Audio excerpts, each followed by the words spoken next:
بسم اللہ الرحمن الرحیم۔ السلام علیکم ورحمۃ اللہ وبرکاتہ۔ کیسے ہیں آپ سب بچوں؟ خیریت سے ہیں؟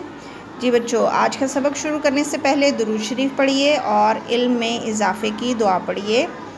جی بچوں، آج ہم اقرا اردو عملی کتاب کا کام کر رہے ہیں۔ ہم نے سبق پڑھا تھا پودوں اور درختوں کی دنیا۔ یقیناً آپ نے بہت اچھی طرح مطالعہ کیا ہوگا۔ آج ہم اقرا اردو عملی کتاب کا کام ہی کر رہے ہیں، صفحہ نمبر 90 پر، پودوں اور درختوں کی دنیا۔ یہاں پہ ہیں مندرجہ ذیل سوالات کے جواب لکھیے۔ پہلا سوال ہے، منی اور اس کے بہن بھائی کیا کھا رہے تھے؟ جی، منی اور اس کے بہن بھائی بتائیے گا۔ منی اور اس کے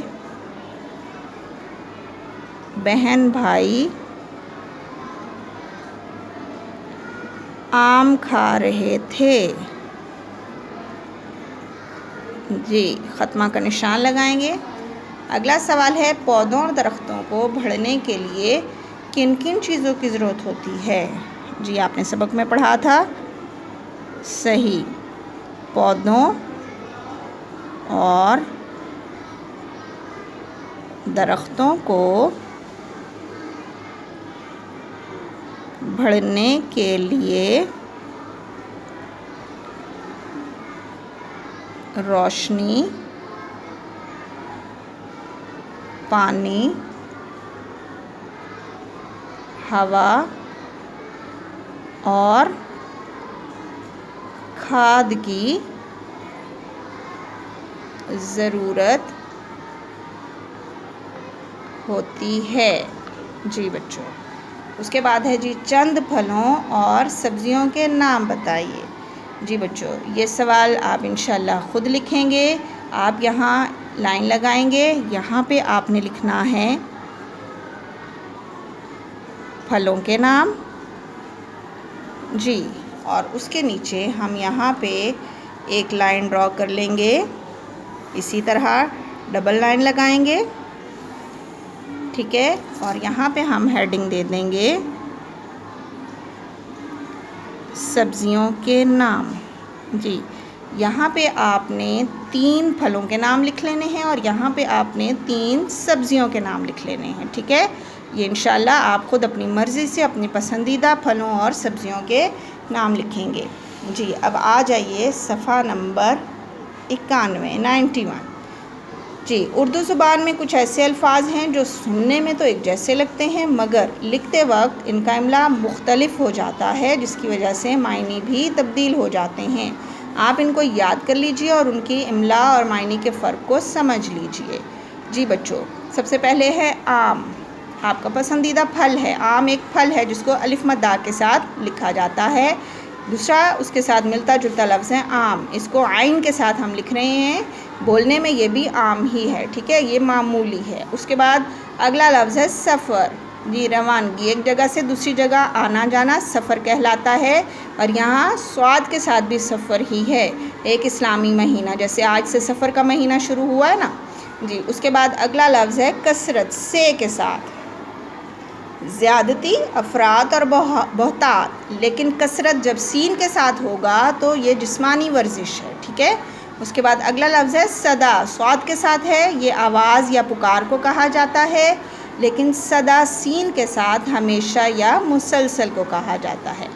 اس کے بعد عرب ایک ملک کا نام ہے، جیسے سعودی عرب جس کو ہم کہتے ہیں، لیکن الف کے ساتھ جب عرب ہوگا تو یہ 100 کروڑ، ٹھیک ہے، روپے کی ایک اکائی ہے۔ اس کے بعد نظر، زوئیں کے ساتھ، نگاہ بصارت یا بینائی کو کہتے ہیں جس سے ہم دیکھ رہے ہوتے ہیں، لیکن نظر زال کے ساتھ جب ہوگا تو ایک پیشکش ہے، تحفہ یا نیاز ہے، اس کو بھی کہتے ہیں نظر۔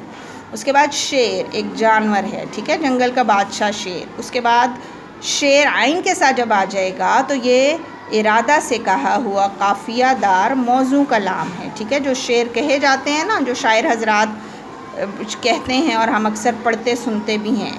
اس کے بعد اگلا لفظ ہے جی صورت، سواد کے ساتھ جب ہوگا تو یہ شکل ہے، لیکن جب سین کے ساتھ صورت ہوگا تو قرآن کریم کا ایک حصہ ہے، ٹھیک ہے، جو قرآن کریم میں آپ صورت پڑھتے ہیں نا وہ سین کے ساتھ ہے، اور ایک شہر کا نام بھی ہے صورت، سین کے ساتھ، ٹھیک ہے۔ جی بچوں، اب اگلے صفحہ پر آ جائیے، صفحہ نمبر 92۔ یہاں پہ ہیں کچھ الفاظ لکھنے میں ایک جیسے ہوتے ہیں مگر ان کے ہجے مختلف ہوتے ہیں۔ آپ ان کا صحیح تلفظ اور معنی یاد کر لیجئے۔ جی بچوں، سب سے پہلا لفظ ہے بکری۔ جب بے پہ زبر آ جائے، بکری ایک جانور یا چوپایا ہے۔ لیکن اس کے بعد بکری، بے کے نیچے جب زیر لگ جائے گی تو یہ مال کی فروخت کو کہا جاتا ہے، ٹھیک ہے۔ اس کے بعد اگلا لفظ ہے پیر۔ جب پے کے نیچے زیر ہوگی تو پیر ہفتے کا پہلا دن ہوتا ہے، لیکن جب پے پہ زبر کے ساتھ ہم بولتے ہیں پیر تو یہ ٹانگ کا نچلا حصہ ہوتا ہے، ٹھیک ہے، وہ پیر، پاؤں جس سے ہم چلتے ہیں۔ اس کے بعد اگلا لفظ ہے جی مسلم۔ میم پہ پیش ہے لیکن لام پہ زیر ہے، مسلم، مسلمان کو مسلم کہا جاتا ہے۔ لیکن مسلم جب لام کے ساتھ زبر آ جائے گی تو مسلم پورے کو کہا جاتا ہے۔ اس کے بعد چین، چے کے نیچے زیر ہے، ملک کا نام ہے چین، لیکن جب چے پہ زبر آ جائے گی یہ لفظ بن جائے گا چین، آرام اور راحت کو کہا جاتا ہے چین۔ اس کے بعد بڑھیا، بے پہ زبر کے ساتھ بڑھیا، عمدہ، قیمتی یا اعلیٰ، لیکن جب بے کے اوپر پیش آ جائے گی تو یہ لفظ بن جائے گا بڑھیا، بوڑھی عورت کو کہا جاتا ہے۔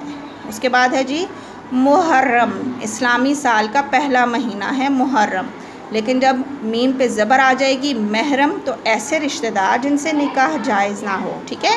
اس کے بعد اگلا لفظ ہے گھن، گھے کے نیچے زیر ہے، کراہت یا نفرت کو کہا جاتا ہے، لیکن گھے کے اوپر جب پیش آ جائے گی تو یہ گھن بن جائے گا، ایک قسم کا پردار کیڑا جو لکڑی اور اناج کو اندر ہی اندر کھا جاتا ہے۔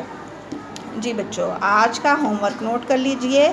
آپ نے صفحہ نمبر 90 پر یہ کام کر لینا ہے اور یاد بھی کر لینا ہے، اور صفحہ نمبر 91 اور 92 پر تمام الفاظ اور ان کے معنی اچھی طرح سمجھ کر یاد کر لینے ہیں۔